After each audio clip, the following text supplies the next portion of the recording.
Welcome to The Forest Garden, your guide to transforming your organic gardening practice into an edible and holistic forest garden landscape. On today's episode, we are lucky enough to be interviewing Dan Furman of Cricket Hill Garden, a specialty tree crop and woody plant nursery based in northwestern Connecticut, USDA Zone 6A. If on your homestead you've only cultivated things like apples and pears, stick around for an informative episode where we discuss some of the unusual edibles that Dan cultivates. If you ever wanted to grow cherry, quince, medlar, cornelian cherries, persimmon, or mulberry, then stay tuned. Dan, how did you first get into this world of unusual tree crops? Well, so I grew up with my parents as sort of these like back to the land yuppies. They weren't like really hardcore, into solar energy or that sort of thing. They moved from like, pretty comfortable circumstance in New Haven, and they wanted to just like move to the countryside, I guess. And like I was always outside a lot as a kid, and my parents had started back in the early 90s with some idea of wanting to have like a nursery, and they were into sort of like we had Asian pears, and so I grew up with, I would say, like a little bit more exposure to some fruit than and trees and fruit bearing plants than maybe your average person, but not a whole lot.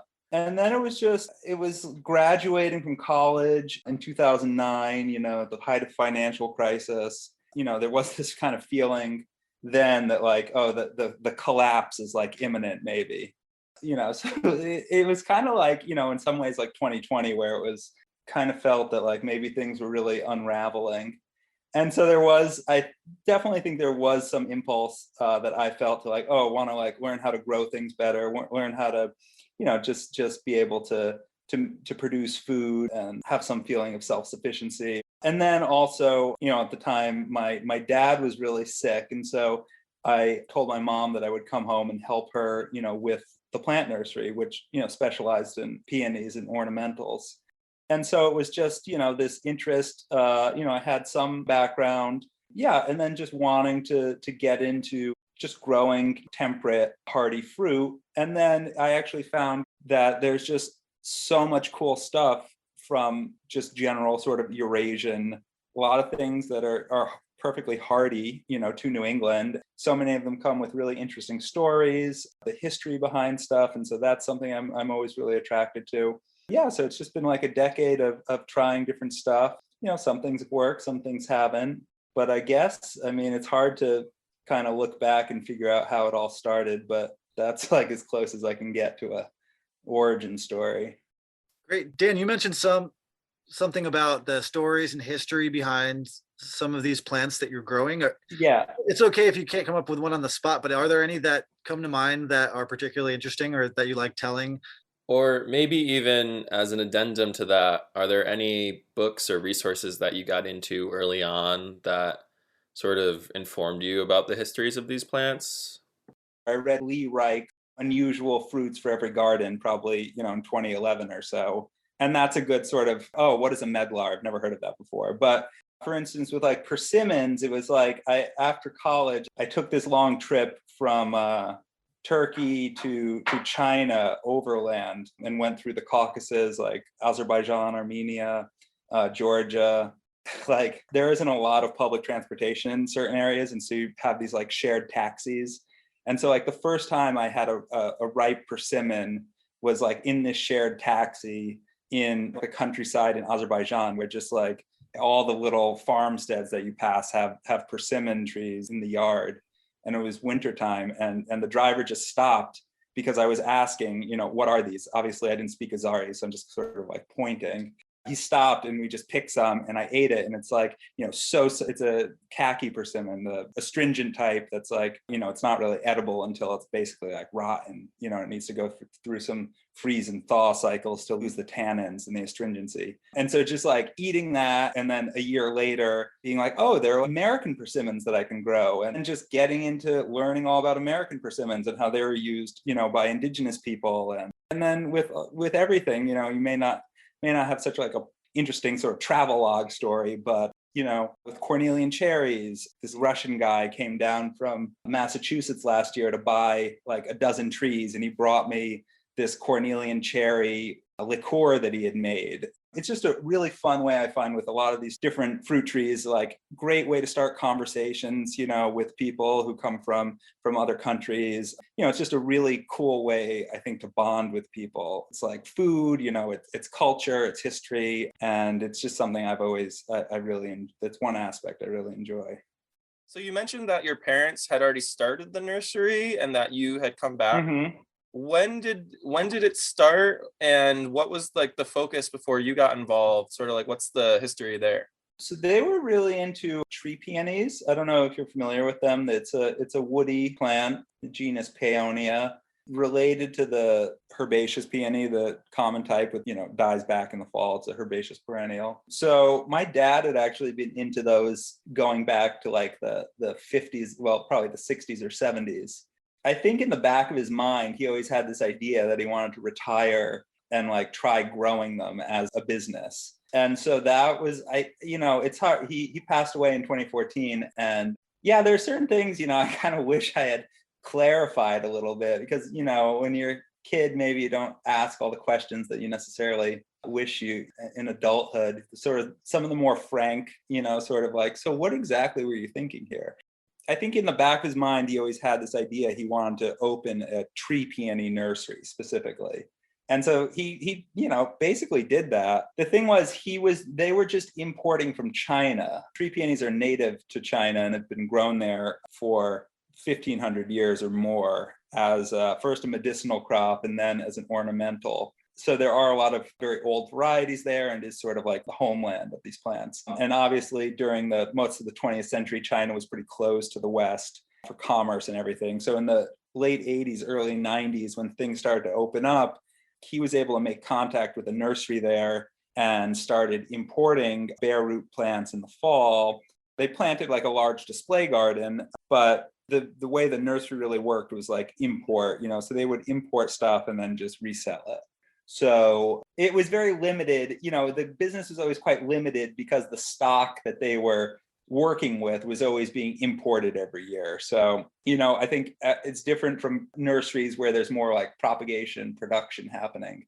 Like, so I didn't necessarily grow up with any of that sort of stuff happening. That's all things that I've learned in the last 10 years or so as I took this on and tried to grow it and expand it. Gotcha.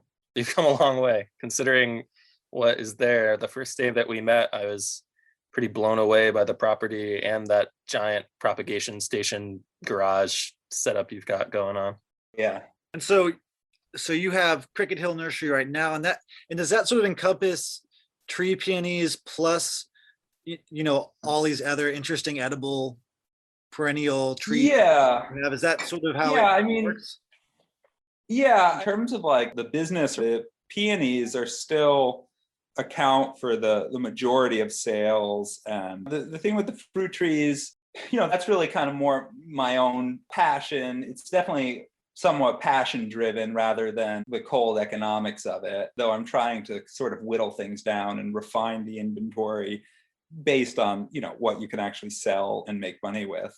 Yeah, so it started out as a nursery that, just grew this one very specific type of Chinese tree peonies, very, very niche, very specific. Yeah, right now I am a little bit afraid that the identity has become like a little bit muddled and too mixed because it's like peonies, unusual fruit trees, native fruits, and now like every kind of variegated deciduous and now even like, evergreen plant. So myself, I'm a little bit of like a obsessive collector, I think. And I always have been. Like I've gone through different stages in my life of different types of collecting. And so, I kind of have to rein myself in sometimes. Like, okay, it's okay if you want to like plant this and grow one specimen or whatever, but hold your horses before you start buying like 200 rootstock for something and then, graft them and then start selling them. So, because, it might take you 3 years to sell stuff, sell out an inventory. Yeah, so we are a very specialty sort of retail nursery doing a lot of our own propagation. I describe you guys as one of the most exclusive rare plant nurseries for edible tree crops, like in the Northeast. When people ask, or when they're like, "Oh, what's Cricket Hill Garden?" and I'm like, "Oh, well, I have." Well, that's very generous of you. Yeah, I Very, mean, very generous. like it's pretty hard to find a nursery that you can just drive up to on a random day and say, "Hi, I'd like to get a medlar tree and a quince tree, and oh, you got that like non-astringent persimmon, right? Yeah, throw that in there. Like let's get a mulberry too. Let's put it like, come on, you got to give yourself some credit." Well, it's also pretty rare to find customers like that. So, it's a very sort of niche audience talking to one another. So we browsed through the website, and of the stuff that we really want to pick your brain about, we're interested in the cornelian cherries you got, the mulberry, the che or the chi, however we want to pronounce it, persimmons, shapova, quince, medlar, some of the mountain ash hybrids you have on there. Is there anything that you want to talk about though before we ask any questions, like in terms of like a recent plant discovery, or maybe just the favorite thing, like your favorite thing in your landscape, or something that you've been really thinking about a lot lately? Well, I do love the cornelian cherries. I think they are fantastic in that the blooms are never affected by the frost. I mean, basically, the only things that really are for me are various prunus, different stone fruits. Those can be hit or miss, but cornelian cherries, I just think they're quite delicious when they're ripe. They're really jammy. There's quite a diversity in terms of flavor and berry size. And they're just like, people really love them. I mean, it's one of these things where it's like, the customers who buy those, they're from former Soviet Union, Iran, Turkey. I mean, it's just this like wide swath of sort of southern Eurasia. Yeah, I just love talking about the fruit with people who grew up with it. The trees are beautiful. It's just it's a really nice tree, nice fruit. You can process it easily. I saw that you had one of the white fruited, or maybe a yellow fruited variety. A variety called Yantarni. Yeah, I guess, there's a lot of breeding work that's been done in the Ukraine, and that one comes from there. There are actually a couple of yellow fruited cultivars. I guess it's just a, chance seedling, but it's not that rare. I thought like one time I found just foraging a yellow fruited autumn olive. But it turns out that a lot of people have them. So it's like, one in whatever 10,000 seedlings will be yellow. So I guess it's sort of the same thing with the cornelian cherry. The taste on the yellow one is a little bit milder, at least the cultivar that I have. It's not quite as, sort of rich, but kind of a cool novelty. And some of the one thing with the cornelian cherry, some of them will get anthracnose, a fungal disease. It's basically just cosmetic issue in the landscape for nursery stuff. It can make the trees look pretty bad in terms of selling them. But the yellow one seems to be really resistant. It's called the Yantarni, which means amber in Ukrainian. That one is resistant to anthracnose. Have you found that the birds eat it less often because it's not like a red fruit in the landscape? The thing is that it's interesting with all of the cornelian cherries, their birds do not eat them that much. I think they ripen at a time where maybe the bird, all the kind of native songbirds, they are kind of into other things and they're not so much looking at for these red berries. It's like maybe it's also because they're pretty sour up until the point that they're dead ripe, but it's one of the few things where the birds really are not an issue. I mean, if you don't harvest them and they're basically rotting and they're still on the tree, they have they're pretty sweet then, and that's when the birds will start to peck at them. If you can hit it just right, the birds are not so much an issue with the cornelian cherry. They do get, however, the spotted winged Drosophila, which is the invasive fruit fly that likes laying its eggs in soft fruits. So if you don't harvest them and you let some of them fall and get overripe, the Drosophila will lay its eggs in there, and then you just sort of have a little Drosophila breeding program around the tree. Yeah, it's not a breeding program I would want in my yard. And how cold tolerant will cornelian cherries be? Like how northern can you bring them? I know there's this guy, Todd West, he is a professor at the University of North Dakota State or whatever, or University of North Dakota. I'm not sure. I know he's into a lot of woody plants and sort of like testing their northernmost cold tolerance, which I assume it's zone 4 up there. I'm not sure. But I know he is growing a lot of different cornelian cherries. I sent him I sent him signs from a bunch of different varieties last spring that he's trying to establish like a germplasm, repository, all the different cultivars up there to try doing some breeding. So I think it's zone 4 definitely safely, and who knows, maybe even zone 3. There's this cultivar Redstone that I have that is from USDA breeding program, I think from one of the Dakotas. It's interesting in that it's the last to bloom, which makes sense, that the buds hold their dormancy really well, but it's the first to ripen. So definitely some interesting genetics with that one for anyone who wanted to do some breeding. Very cool. Well, so we were also curious about Che or Chi. I think it's pronounced she, but who fruit? knows? So that the pronunciation of that, I studied Chinese, and it depends, what dialect of Chinese you're pronouncing it in. I would say something like the Mandarin pronunciation. So the name Che, I posted a video. I'm sure the North American Fruit Explorers on Facebook. It's an organization that existed obviously before Facebook, but it has an active page, and there's a lot of Che, Chi hate on there, I would say. And someone was even attacking my pronunciation of it. I don't know. I guarantee you someone pronounced it Che when I was, I think one of the nurserymen in the South who I got science from pronounced it Che. But anyway, the basic Mandarin pronunciation of it would be Zhe. So in like modern pinyin, the way it's spelled is Z-H-E, like Zhejiang is a province. So Z-H-E, Zhe.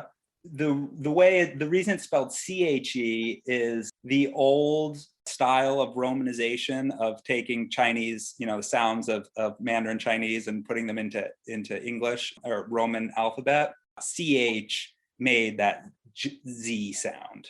So if you really want to be pedantic and a know-it-all, you can whip out that piece of knowledge. But anyway, yeah, Chi, whatever the Americanized pronunciation is. So you did that taste test. I saw that video, and I did see that response on there, which I was like, oh man, this is like a YouTube comment war almost. But I don't think I got to watch the whole video, or I started it, but I might have gotten distracted. What did you think of the flavor? It was they're sweet. I would say the best you can say about them is they're sweet without much character. It basically tastes like a mulberry, like just a mulberry that's really sweet and that doesn't have any of the sort of vinous qualities, that sort of richer winey kind of aspect that a good mulberry can have. The thing about melonberry is it really seems to like a pretty hot summer, to fully ripen. So this was like, in my 10 years or whatever of seriously growing stuff in zone 6, northwestern Connecticut, this was the latest that we ever had a killing frost this year. Really the longest growing season, I think, that I've experienced. So the fruit actually did ripen for me for the most part, but it still had this sort of latex sap that was released when you pick it, which is an indication that it still wasn't ripe. So I mean, I guess caveat, whatever I was eating was not totally 100% ripe, but yeah, I mean, some people really like it. I think it's a cool tree regardless. It's a beautiful kind of landscape tree, pretty vigorous, so you need space for it. There are other cultivars. I'm getting some signwood of some Korean cultivars. Actually, last year I had this Korean guy drive down from Queens in his like battered, he borrowed like his friend's battered painting van, and he bought all of the Che plants that I had. And he was saying in South Korea, whether or not this is scientifically verified or whatever, but it's very popular in South Korea as a folk remedy to cure cancer, actually, the leaves and the berries. And so it is grown quite extensively, in some parts of East Asia. And it seems like there's more interest in it now than there ever has been before. So if there are any, if there are good cultivars out there, and if there's any, real kind of prospect for it, it's going to come out now with all more people growing it and interested in it. Very cool. And correct me if I'm wrong, is the Che fruit related to figs and mulberries? Is in the Moraceae family? I believe that's correct. Yeah. And then Yeah. are you grafting these onto a rootstock of some kind? Are you grafting cultivars? Yeah, I graft them onto the Osage orange, Mulcura palmifera, I believe Yeah. is the Latin on that. Yeah. Which is a cool native tree. I've actually only found one seemingly growing in a kind of feral condition in Connecticut. You do see them in parks sometimes. In New York, they're actually pretty common as a park tree.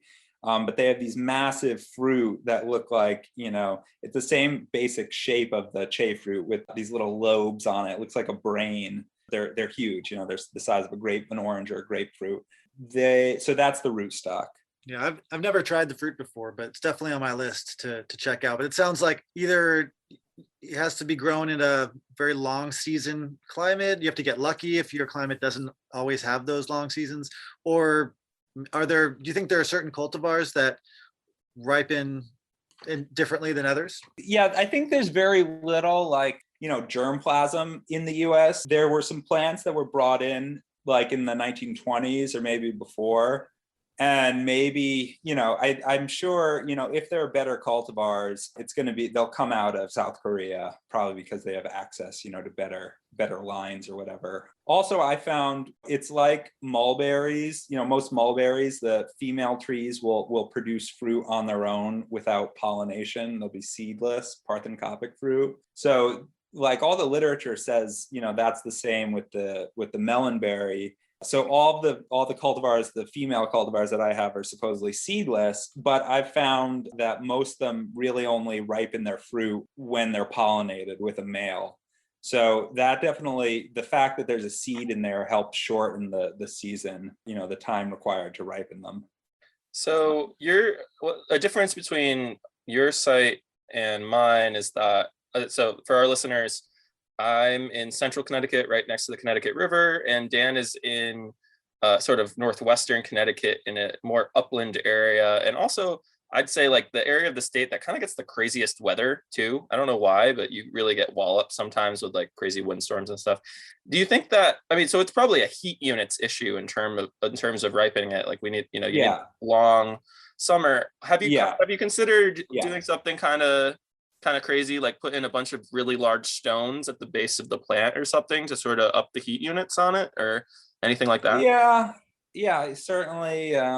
Maybe throw it in a high tunnel, see what happens. I have one that's planted by a pond where it is, a bit warmer. It's just, there are only so many projects, to pursue. Yeah, even some people, talk about eating them dead ripe and they still don't. In Georgia or South Carolina or whatever, where certainly it's not a question of lack of heat if people don't like them. So we talked about mulberry a little bit. You touched on that, but I noticed that you had several varieties of mulberry on the site, and it looked like you had some ones I've never heard of before that looked either like improved or had larger fruit or longer fruit, but still somehow are cold hardy. Could you talk about those particular types of mulberry, or maybe just like why you like mulberry and why you like growing it?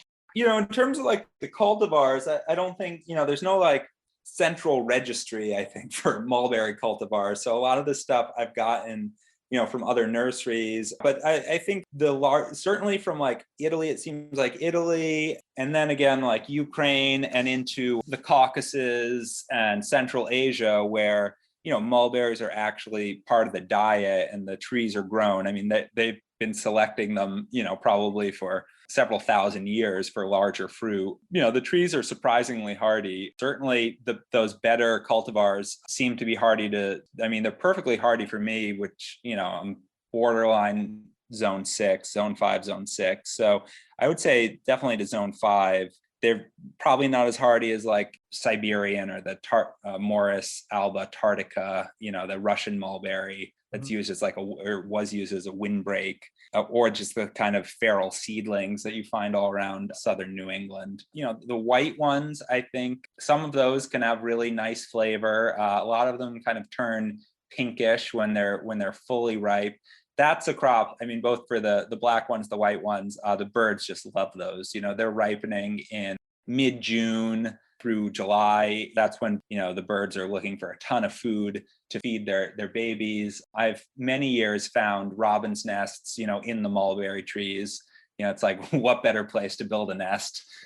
Just very close to your food source. It's a tree that will take up a ton of room. So I have tried some different pruning, training techniques. I have one going for probably 8 years at this point, 7, 8 years. So it's getting pretty big as sort of like a fan type espalier, trying to get some of that growth to go horizontal rather than vertical. So it's just a single cordon, and I did train it along like a tensioned wire to begin with, but now it's freestanding. So basically I'll get water sprouts that go up 8 feet, by the end of the year. That sounds like mulberry, all right.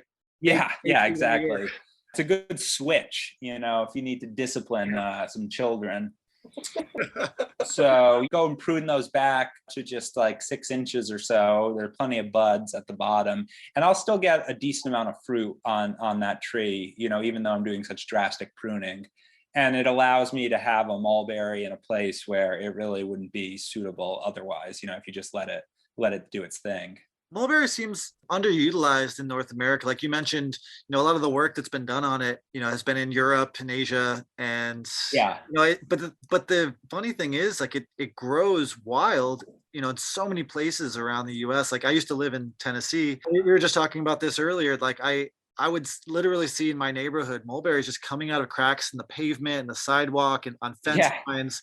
And some of them were extremely fruitful, and you could like shake the tree and have a tarp underneath and fill up, a 5-gallon container like almost instantly, which you could then freeze and, eat for quite a long time. Other trees, I don't know if they were males or just were not as productive. So it kind of ran the gamut. But, I know in my garden, it was almost a nuisance. It was almost a weed because they grew so well. They were hard to kill. They grew so fast, like we already talked about. But I mean, if we can kind of harness that vigor and that strength that mulberry trees have, but you use some of the genetics that have already been developed for improved fruit quality, I think it's like a really big untapped resource. So it's really cool to see that you're already working with some that kind of have those improved fruit traits already. Yeah. Doing some that are relatively larger or larger than the wild types that I would see typically. And do they produce pretty well? Like, are you getting like fairly heavy crops? They do, but it's just, it does come down to the harvest. When they're ripe, it's really a stiff competition with the birds. The site that I'm in, it's basically surrounded by forest, and it's actually a beautiful bird habitat. I mean, we have a really healthy population of eastern bluebirds, tons of migratory birds, stopping through in the spring.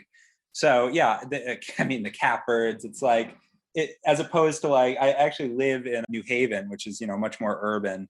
The mulberry trees here are just loaded, and there just aren't enough, there's not enough wildlife to eat them. And they just litter the sidewalks. The better cultivars certainly do produce a lot, but in terms of what I actually harvest, it's pretty minimal, just because of, again, time constraints. There's a really cool variety that I'm growing. It's a dwarf, quite a dwarf. It's this Giraldi. It's just called Giraldi dwarf. I guess Giraldi was a nurseryman somewhere in the Midwest in the 50s. And the internodes are so small, between the leaves. My juvenile trees that are like pushing, kind of max growth now on a full-size mulberry, they're 8 feet water sprout. On this, it's like 2.5 feet. I have seen a mature specimen of this tree actually in Virginia, pretty warm climate, at this nursery, Edible Landscaping, which is sort of like, the OG sort of unusual fruit nursery. It's pretty cool to go there. And their tree, I think, was 30 years old and was only probably 8 feet tall and 5 feet wide. So it is a true dwarf. Yeah, I mean, I'm sure you and Mike would probably appreciate that sort of dwarfing structure more for landscape design purposes. Right. I guess for orchard production of it, it might not be as useful. You'd probably not care as much about the structure of it. But if you're, trying to grow it in and amongst other trees, it's probably pretty invaluable to have productive trees that also can stay pretty short. Well, it's interesting. I've seen in, I think, Thailand, they have some like these sort of Indian, subtropical varieties of mulberry that like have these insanely large fruits, 3 inches or whatever. And those are grown as espaliers. I've seen the fruit, it's like you buy it, in a container or whatever. And so they have, because, again, the tree is like pretty vigorous. It's a pretty extreme pruning that they do to control the size and to make the tree, harvestable. Because like in Central Asia, where you have dried mulberry with all your meals, or with tea rather, they have these large full-size trees, and then you have still like a lot of people living in the countryside, a lot of surplus labor, people just have the time to go out there with sticks and shake the branches, and then you have the right climate in which you can dry them. I think mulberries, I know a lot of people are into sort of silvopasture, incorporating livestock into kind of an orchard setting, using the fruit from some of the trees to feed your pigs or whatever livestock. I think mulberry is probably an important part of that. Yeah, I know Jay Russell, he talks about that exact concept. And I think, if I'm not mistaken, certain cultivars, when they're ripening their fruit and dropping their fruit in the pasture, like one tree could support, it was either a full pig or a pig and its litter during the month that it's the month or two that it's dropping fruit. So you could literally not feed those pigs or those hogs anything else other than the mulberries that were dropping from that tree, which is pretty amazing that you could, be growing for at least a certain part of the year 100% of the food that's getting fed to your animals. And I've even seen people feeding the mulberry leaves to their, usually like sheep or goats, or something that can tolerate some of the higher fiber, higher protein leaves. But again, if you can kind of connect the dots there, that's another way to cut down on food costs if you're raising animals, and it probably improves their health, I would think, as opposed to giving them Skittles, giving them Skittles or feed. And also, it's just a nice way to supplement just grass and annual grasses throughout the year with tree crop leaves. Yeah, definitely. I was wondering about, I saw on your website that there was a Pakistani mulberry species or some sort of, maybe that was the cultivar, and that one looked like it had pretty long, like, is that an experimental one that you're working on, or what's the deal there? That's so I know, I was actually just looking at that on my website. I give the species as Morris nigra. That may not be correct. I think it's a different species, but it's well-known cultivar from Iran, Pakistan area. It's called the Shah Tut, or king fruit. Shah means king, and Tut just means berry, but that's like the word for mulberry in Farsi and many languages in that region. So that's one that I got, one of those West Coast nurseries. It's zone 7 hardy. So I grow it in a container like figs, needs some protection for the winter. Certainly, farther south, it would do just fine. But that has massive fruit, like probably 2 inches. Certainly depends on how much water it gets. Very tasty. The chipmunks also love it, and everyone loves it. So my wildlife feeding program.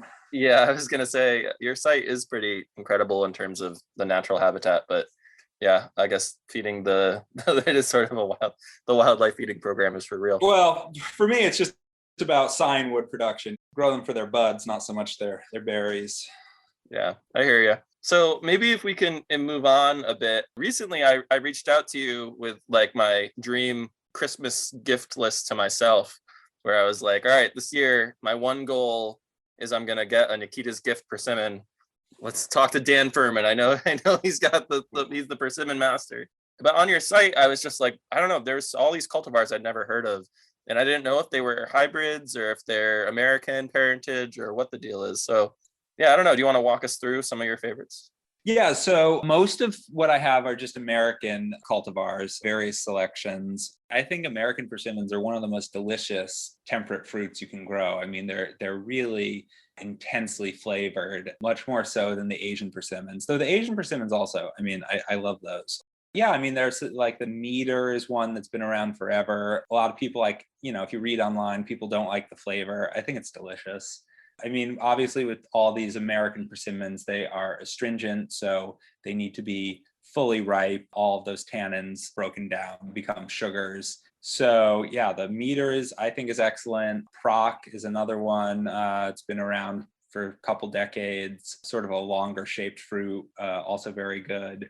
A lot of the American persimmons I have are actually not quite at fruiting age. I had them in a site that wasn't fenced for a couple of years. And so, if you don't protect them, you could just lose a whole year's growth, in one night due to deer browse. They're now in a fenced area. So I think in the next couple of years, I'll start to get more stuff actually fruiting. I do love persimmons. I was in Chinatown this past weekend in New York, and it's like end of the persimmon season. So they have all these overripe Fuyu and Hitachi persimmons from California, and I got 22 Fuyu persimmons for $6. So Oh wow, that's pretty good a deal. It's funny. Just today, I brought Ben to the Lockwood Farm site down in Hamden, and they have they have a few American persimmon trees there. They do. And we were just picking them up off the ground. They look like, a rotting fruit, but oh my God, it's like melt in your mouth. Like I was trying to think of like what I could compare that flavor to, and there really is no comparison. It's like a sorbet fruit in your mouth or something. So the tree, I'm familiar with those trees down there. The history is they were seedlings from Arkansas that were planted in, I believe, like 1936. And then they grafted khaki Asian persimmons onto them to test the hardiness, in southern Connecticut. The grafts grew for some period of time, but then died. And then so they were just rootstock growing, they're just wild type seedling. If you notice, there's one tree there that's grafted, and that was grafted by Dick Janes, who is he's a real kind of legend of horticulture in general in the nursery world. But he's the owner of Broken Arrow Nursery in Hamden. He had a very long career working for the state agricultural experiment station, and his thing was breeding mountain laurel. But he's like a member of the Northern Nut Growers Association, going back to the 50s. I mean, the guy's like 85 years old, and he's been growing plants since like he planted a crop of Christmas trees in like 1947. So he has a lot of experience. He grafted that tree that has the better fruit there, and it's the variety Killian, which is one that, again, it's just a wild type, but was selected, for larger fruit. Yeah, there's some cool stuff at Lockwood Farm. It was absolutely delicious. I was blown away. All right, so moving through the rare edible fruit tree list here, tell us about your experience with Shapova. Okay, so full disclosure, my trees have not yet fruited. They flowered for a couple of years, and I had one or two fruits on them, and a deer or something ate it. It's not in a fenced area. Is it a pear hybrid? Like, what is its history? What's its background? It's very old. I mean, it's hard to say. Like the USDA, they have in Corvallis, Oregon, their collection of like pyrus. They also have quince and whatnot there.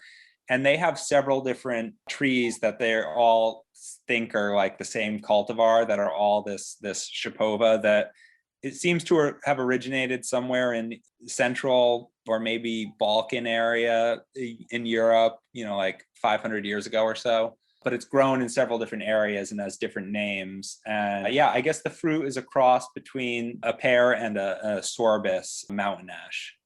And somehow this ancient pear hybrid can be grafted onto Aronia melancarpa as like using it as rootstock?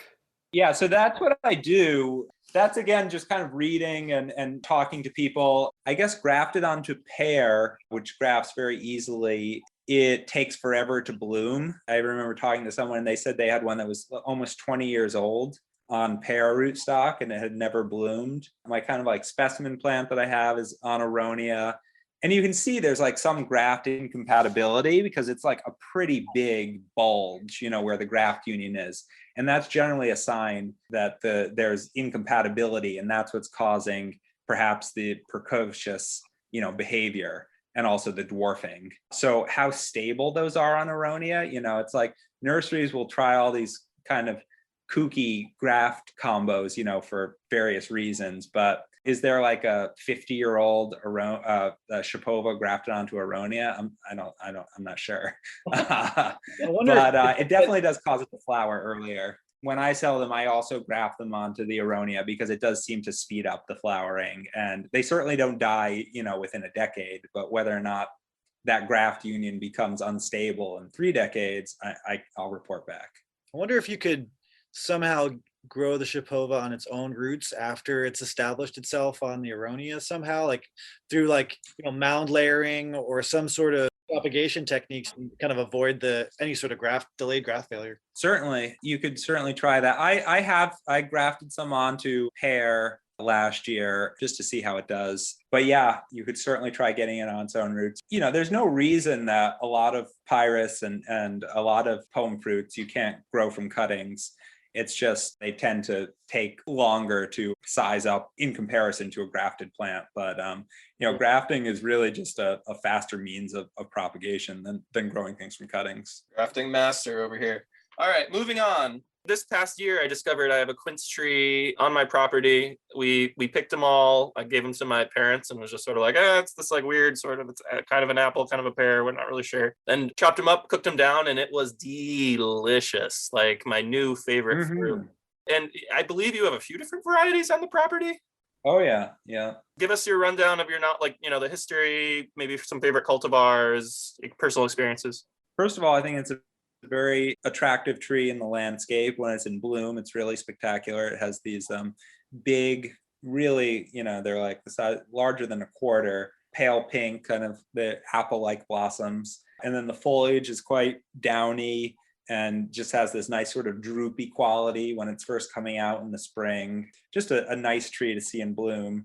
Also, traditionally quince was used as a dwarfing rootstock for pear, so they don't get that big. I think they max out maybe at 15 feet tall or so. I did see one at the New York Botanic Garden that was from, I guess, probably around 1900. That was a pretty big tree. It had actually fallen over and then sort of rooted on its side. So it's hard to say how tall it was, but it was pretty sizable. But that's like, after 100 years. A lot of different cultivars. I was very intrigued several years ago, going back like 2014 or so, to find this this USDA kind of living plant library, that they maintain all throughout the country, but the site for quince and whatnot is in Corvallis, Oregon, and they have all these cool cultivars from Turkey. That in Turkey, where you have a very long, hot summer Mediterranean climate, the fruit ripens to the point where you can eat it, fresh, kind of out of hand. Oh, wow. And so I was very intrigued to try those. I do have several of those growing. My experience is that, once again, kind of New England climate wins out over whatever fresh eating qualities that these Turkish cultivars might possess if given the right climate. They also are quite astringent when they're ripe. Going into October, they're not going to ripen anymore. And so they are still just for cooking and processing. But I agree, cooking with them is amazing. I made several quince apple pies this year, made quince jam. They do get codling moth pretty badly in my experience. So at least for me, I've got a whole row of them. The fruit this year was quite buggy. But other than that, a lot of people don't want to grow them because it's apparently, they're prone to fire blight. I've lost Asian pears to fire blight, but I've never lost a quince. They do get this quince cedar rust, which is, I think, exactly the same as the quince apple rust or very closely related. So that can cause just some of the new growth to sort of get this weird fungal distortion and stop growing, but it affects like 1% of the tree. It's really not a big deal. And you prune it out in the winter. Yeah, they're pretty rock solid, I would say. I don't think I've ever actually eaten one. I've smelled Yeah. one before. And so you guys are in a better position to like describe to someone who's listening right now who's never interacted with one before. The closest thing I can relate it to, other than, you guys have said you've used it like combined it with apple, but I think the closest thing is maybe like guava. Like it just has like this like aroma that Yes. cuts right in, cuts into something that like feels like I've smelled it before, but I haven't. And it's a really unique, strong, pungent smell that's kind of floral in a way, but also very appetizing. And I could see it working really well in baked dishes or like you said, with apple or something. Like how would you guys describe quince? I made this year basically like a dessert, like an ice cream topping.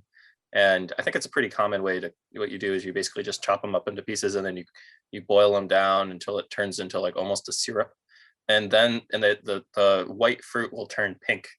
And it's just like this, I don't know, in terms of flavor, it's another one of those sort of like incomparable things.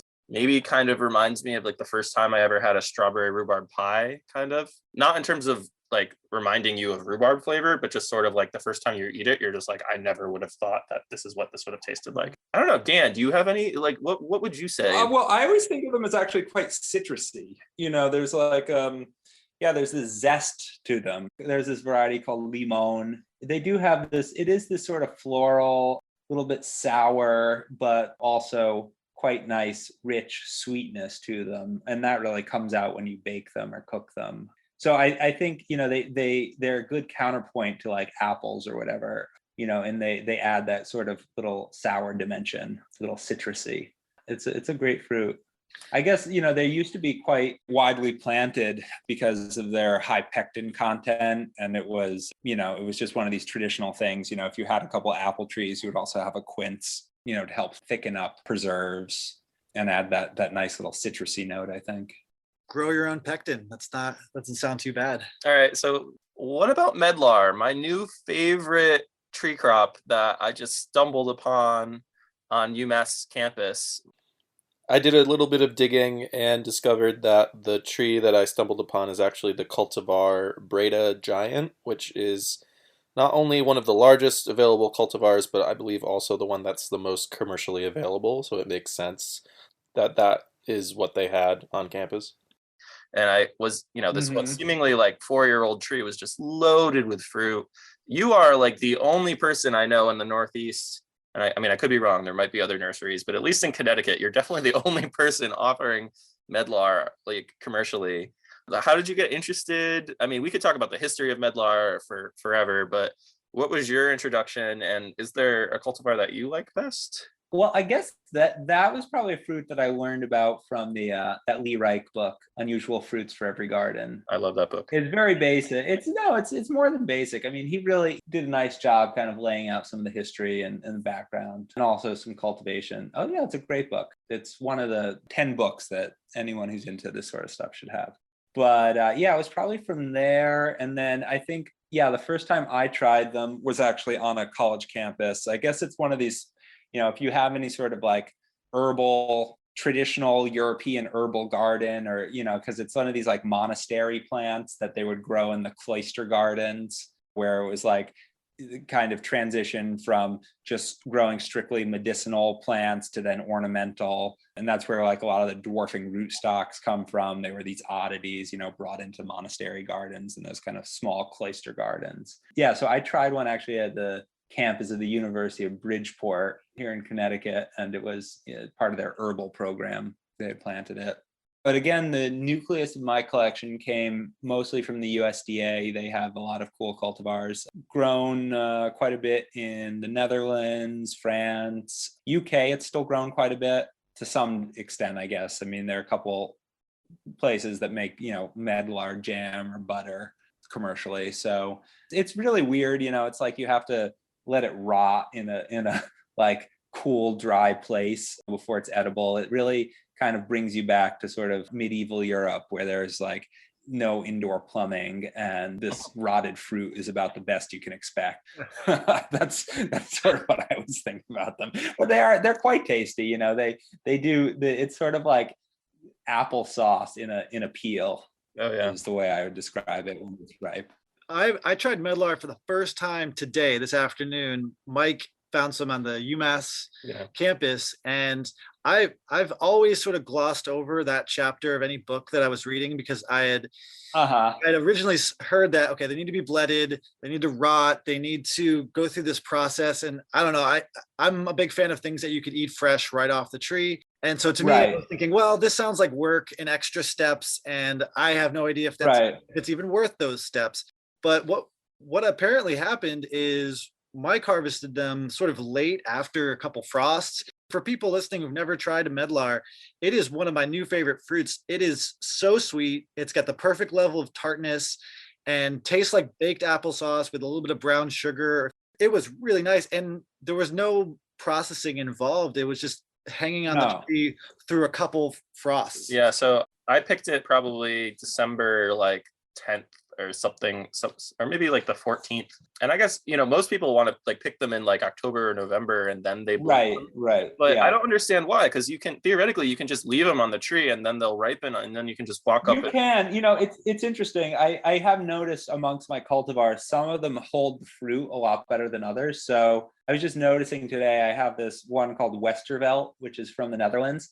And basically it's got its whole crop of fruit still on it. And those are all, perfectly blooded, good to eat. And that's one like throughout the winter, I'll go and snack on them. They do, whether or not they fall, I feel like something will eat them eventually, because it's never like the fruit is still around by spring. Yeah. But then a lot of the other cultivars, the fruit it starts falling, as it's starting to ripen or not quite ripe. So I do think a lot of them are picked because otherwise they'll naturally drop, and then it's more difficult to harvest perhaps. So I think fruit drop, and whether or not they do that, what times they do that, there's probably some difference amongst the different cultivars.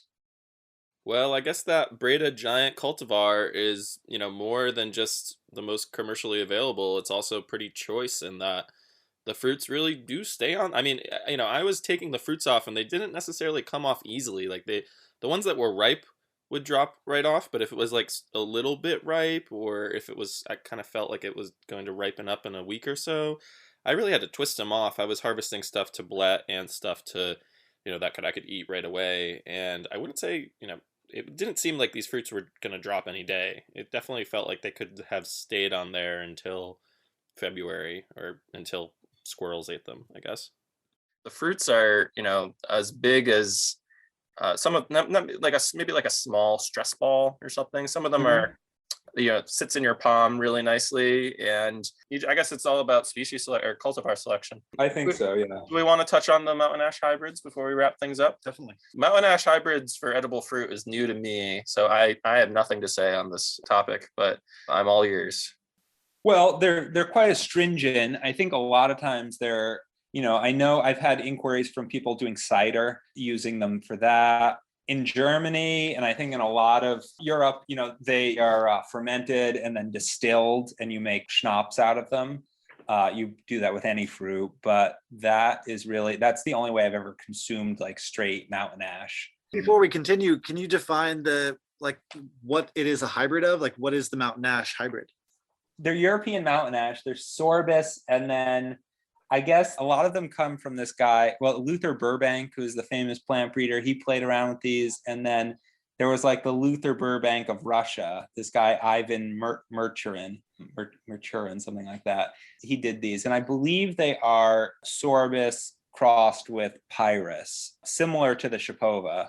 They're really high in tannins, astringent, make preserves. The trees I have are pretty young. They have a cluster of fruit here, cluster of fruit there. I really haven't fooled around with it too much.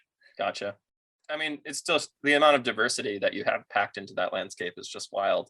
And the fact that you're growing them, and in a few years they'll be absolutely loaded with fruit, and we can make these experiments happen and see what sort of exactly, schnapps or jams or jelly we can make.